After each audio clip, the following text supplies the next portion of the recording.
Okay, so I'm going to go ahead and lecture on the chapter 9, medication administration in your calculations with confidence book. And we start on page 124 with that. So I'm going to go ahead and share my book with y'all. Well, I thought I was. Give me 1 second. All right, I need that.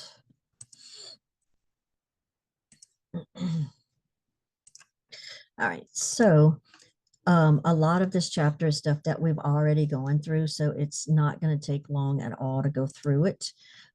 So page 124 is going to be page 1. Okay, and page 1 of this chapter, not page 1, page 124. So this first section is just going to talk about medication errors, and that's what we were just talking about at the end of module 2. So remember, there's 3 common areas that we usually make those medication errors: when we're getting it together, when we're going into the patient's room, and then when we're giving them to the patient.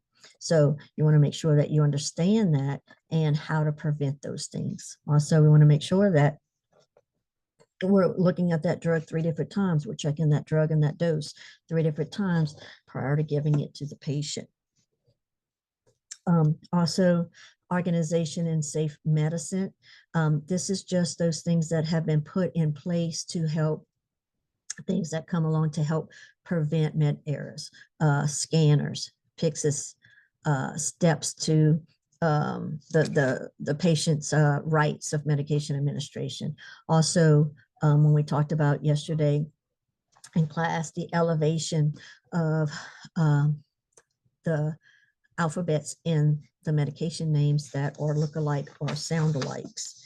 And so this is just talking about all of those different things and how they go in and did the research to see how we need to go in and what's going to help. Okay.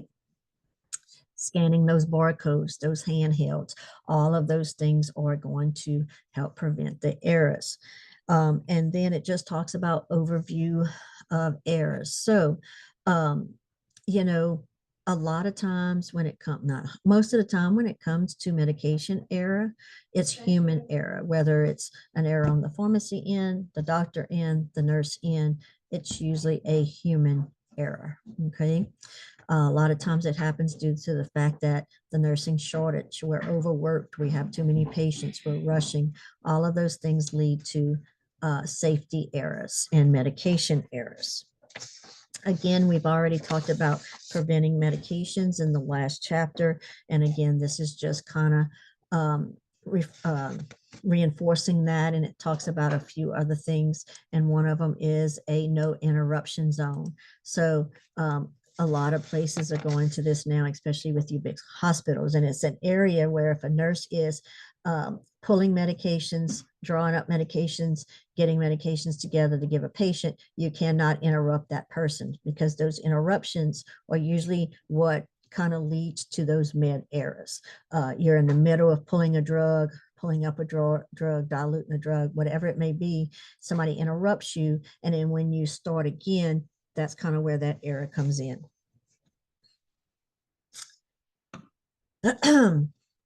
Then also it talks about with the safety alert is that, you know, failure to think about what you're doing and why you're doing it, and failure to assess the client can result in those errors. And again, what I've been talking about since yesterday is you are accountable for your own actions. And if you're someone who don't take accountable for your actions already, then it's time to learn and start how to take responsibility for what you do. You are responsible, and there's consequences for all of your actions. And if you give the wrong medication to the wrong patient, sometimes that consequence can be that a patient dies. So as we continue on, we've already talked about, again, the ways of preventing those medications errors. Again, these are all just review of those things, okay? We talked about critical thinking in chapter 2 also. And remember, what are you going to always use in nursing for your critical thinking is those steps of your nursing process. So we talked about ADPI. We broke it down, every single step what's happening in those steps, what's happening in those steps relating to med administration, from the assessment of your patient related to the drugs that they're on, their allergies, etc., all the way down to actually giving it and then evaluating if it's working. So when we look down at bottom of page 130, talks about some factors that influence medication and dose actions. So some things that we have to think about is that the route of administration. Okay, so our fastest absorption or fastest way to get the medication into the system is going to be IV. Okay, because when I give an IV drug or an intravenous drug, it's going straight into the blood system. Okay, also the time of administrations, that's going to affect it. So remember, we talked about yesterday, PPIs have to be on an first thing in the morning on an empty stomach to work the best. Okay, the age of the client, as you're probably learning in Jerry right now, as we get older, our cardiac system doesn't work as well. Our renal and our liver and kidneys don't work as well. We're not going to absorb medication like we did prior. Also, our nutritional status of the patient. Someone who is malnutrition or not getting enough calories or nutrition in, that's less than the weight that they should be, they're not going to absorb the medications as well. Also, the absorption and excretion of the medication itself is going to make a difference. The health status of the patient. Someone who's healthier is going to absorb medications better than someone who is unhealthy. The ethnicity and culture of the client, their genetics, and the gender of the clients can all also influence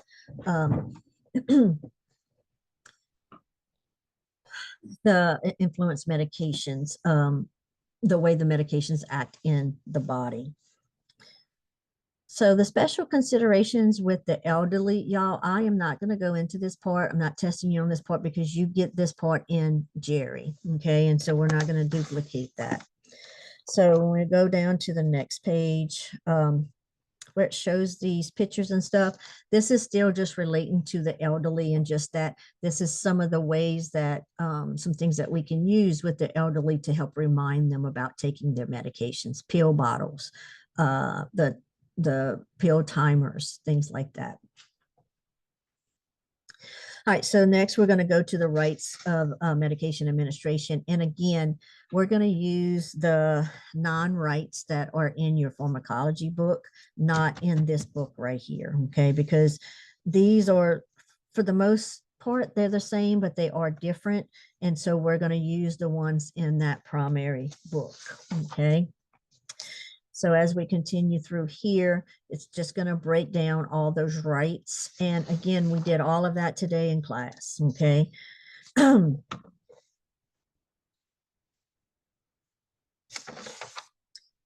So if we get down to page 138, and as you can see, as I'm going through this, this is a lot of review of what we did already in the big book, okay? So again, today we talked about medication reconciliation. So that is us making sure that the medications are on the patient's record, making sure that the patient's getting the medication, making sure that the follow-up is done with the medication, that the medications are being given in the way that they're supposed to be, okay?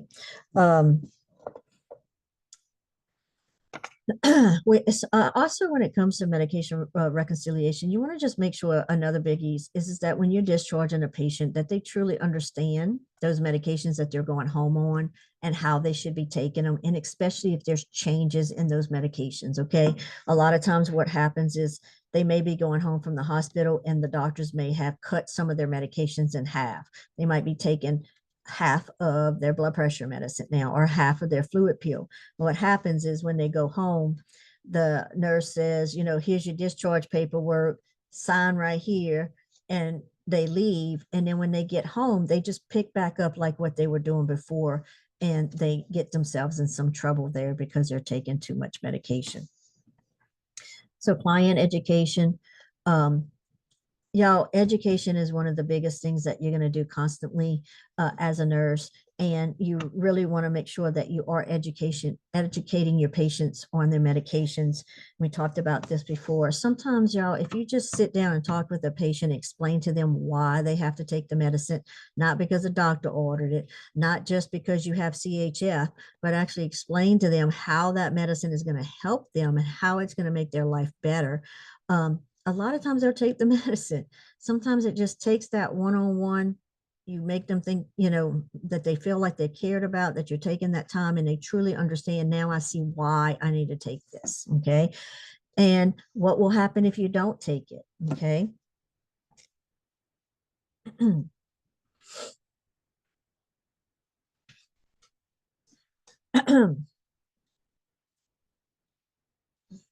Also with home care considerations, you just want to make sure that, a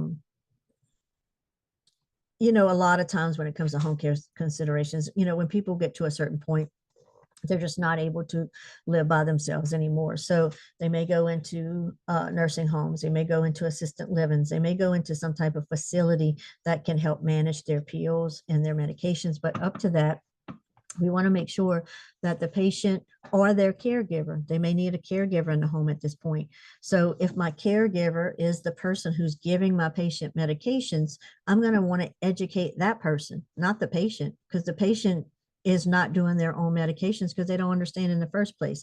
So I want to make sure that I'm educating and teaching the right person, that they understand how they should be taking the medications, how far apart they should be spacing them, that they understand the correct dose, the route, everything that goes along with that. Also, that they understand what side effects or adverse reactions to report to the doctor.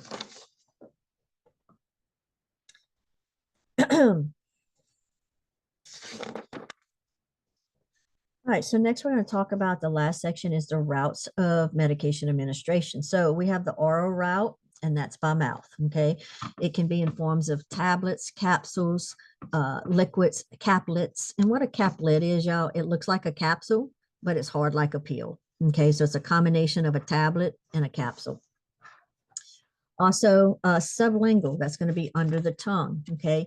It's very vascular under the tongue and in the mouth, and so it will absorb quite quickly under there. So one of the big drugs that we use sublingual is going to be your nitroglycerin, okay? And that's when they're having chest pains. You put that nitro on there, and it works fairly quickly. Your buccal is going to be between the gums and the inner lining of the cheek. Again, when you're doing the sublingual and the buccal, you want to educate them to try not to chew it or swallow it. You want it to stay in there a little bit before they swallow. So you want it to give it time, that medicine, to really be able to get in that tissue and absorb.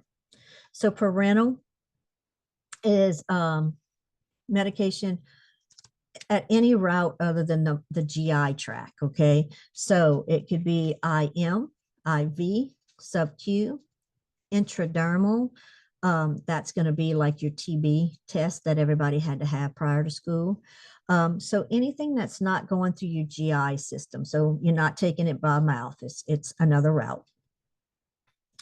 Also insertion. So this is going to be anything that you put into the body. So think about a suppository, whether it's rectal suppository, vaginal suppository. Also, not necessarily just suppositories, but creams, okay, rectal creams, vaginal creams, tablets that can be inserted into the vaginal area. Instillation is going to be the liquid form into a body cavity. So think about an eye ointment, okay, or an ear ointment, okay? So you're putting those drops into a cavity. Inhalation, that's going to be inhaling, whether it's a inhaler, whether it's a nebulizer, whether it's a nose spray. So anything that's being inhaled into the body. Intranasal, that's going to be inhaled through the nose or squirted into the nose. Think about Flonase, things like that you may take. Then topical is going to be topical, just what it thinks about. Think about creams, ointments, salves, things like that we put on top of the skin. So percutaneous, okay, that's going to be those ointments, those powders and things that goes on the skin, okay, but the transdermal is going to actually be in the form of a patch or a disc, okay, and that's going to be put somewhere on the body, and then that medication is absorbed through that patch into the system. So next we're going to talk about medication administration, the different things that we use. So first thing, the biggest thing that you're going to use the majority of the time is a medicine cup, okay? And when you get your pharmacology supply bags, it's going to have all of that in there, and we're going to look closer at all of this, okay? So we have a souffle cup, okay? So if it's not a liquid medication, it can be given into here. The plastic medicine cup is going to have all your measurements on it, and then you also can give liquid in that. Then we're going to have our droppers, and they range in how many mils are in there, so you have to be very careful. You always really want to use the dropper that comes with the bottle, okay? You really don't want to be using a dropper from a separate bottle because they can be calibrated differently. All right. Then we have our syringes. This is an oral syringe, and you can tell by the tip here, okay? So these are oral syringes that you can drop medications to give to kids, or if there's a medication that needs to be specific dose, such as a seizure medication, you'd use a syringe. All right, then you have your syringes that you would use for injections, whether it's sub-Q, IM, IV. And again, we're going to look at these very close and look at all of these parts once we get our skills bags, okay? And we should be getting those next week. So again, this is going to show you different types. This is a 3 mil, a 1 mil. This is a 100 unit and a 50 unit syringe. And again, you're going to have all of these in your bag. And I'm going to really go into detail on these when we're actually looking at them, because it makes more sense when you're actually can hold it and look at it and see exactly what I'm talking about. Okay.